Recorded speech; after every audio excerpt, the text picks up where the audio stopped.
Hello, আসসালামু আলাইকুম সবাইকে। কেমন আছেন সবাই? আজকে আরেকটি ভিডিও নিয়ে চলে আসলাম। আজকে আমি আপনাদের সাথে শেয়ার করব অর্গানিক হলুদের গুঁড়া, মরিচের গুঁড়া এবং ধনিয়ার গুঁড়া কিভাবে আমরা বাসায় তৈরি করে থাকি।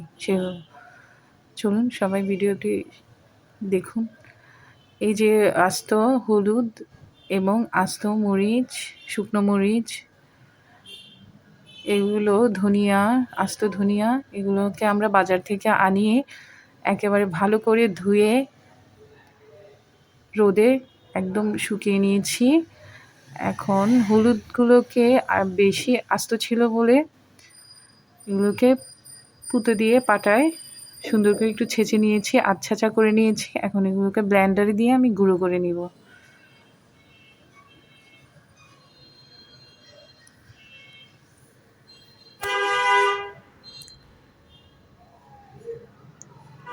ব্লেন্ডারে দিয়ে আমি এগুলোকে সুন্দরভাবে গুঁড়ো করে নিব।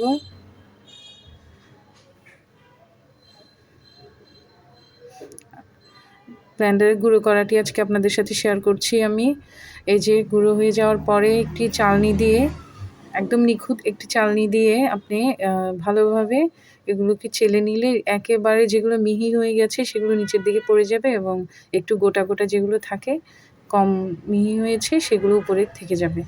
এভাবে করে চেলে চেলে আলাদা করে নিতে হবে।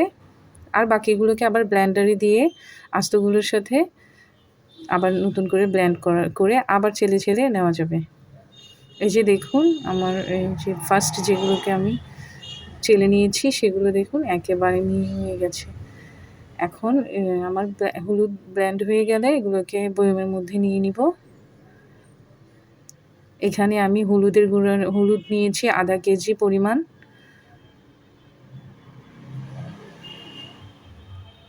আধা কেজি হলুদ আমি গুঁড়ো করে নিয়েছি।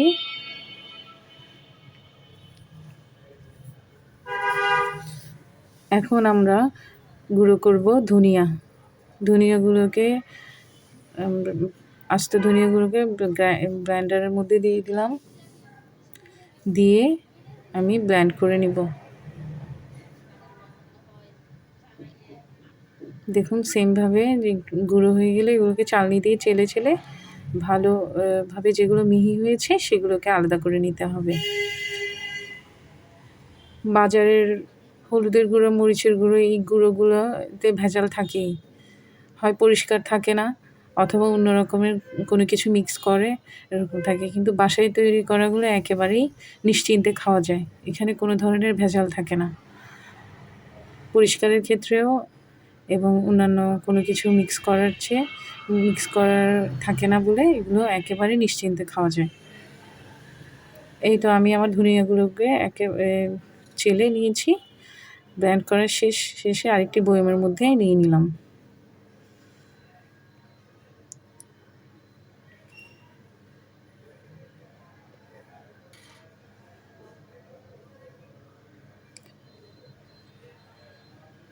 এখন মরিচগুলোকে গুঁড়ো করার পালা।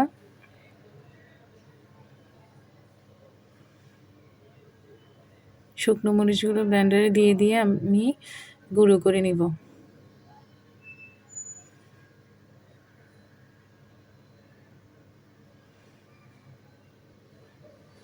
মরিচ গুঁড়ো করার সময় নাকের মধ্যে কিছু একটা দিয়ে নিতে পারেন, কারণ মরিচের একটা আলাদা দগ থাকে, ওটার জন্য প্রবলেম হতে পারে কারো। সেজন্য আপনারা নাকের মধ্যে মাস্ক অথবা কোনো কিছু ইউজ করতে পারেন।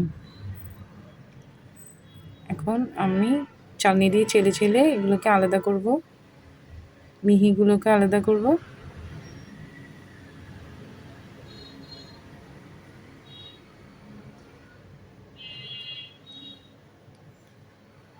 দেখুন কি সুন্দর একটি রেড কালার এসেছে এগুলোর মধ্যে থেকে, একেবারেই রেড কালার। এই মরিচের গুঁড়ো দিয়ে তরকারি রান্না করলে কালারটা অনেক সুন্দর আসে।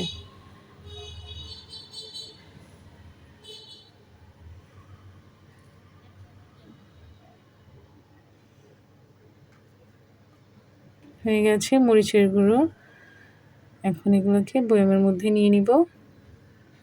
একটি চা চামচের সাহায্যে আমি এগুলোকে আস্তে আস্তে খুব সাবধানে বয়মের মধ্যে নিয়ে নিচ্ছি। এরকম অর্গানিক হলুদ, মরিচ এবং অন্যান্য মসলা আপনারা চাইলে এই বাসায় তৈরি করে আপনাদের পরিবারের সদস্যদের সুস্বাস্থ্য বজায় রাখতে পারেন। ধন্যবাদ সবাইকে। আমার এই ভিডিওটি ভালো লাগলে আমার চ্যানেলটিকে সাবস্ক্রাইব করবেন। আমার ভিডিওটিতে একটু লাইক করে দিবেন, কমেন্ট করবেন এবং শেয়ার করবেন। ধন্যবাদ সবাইকে।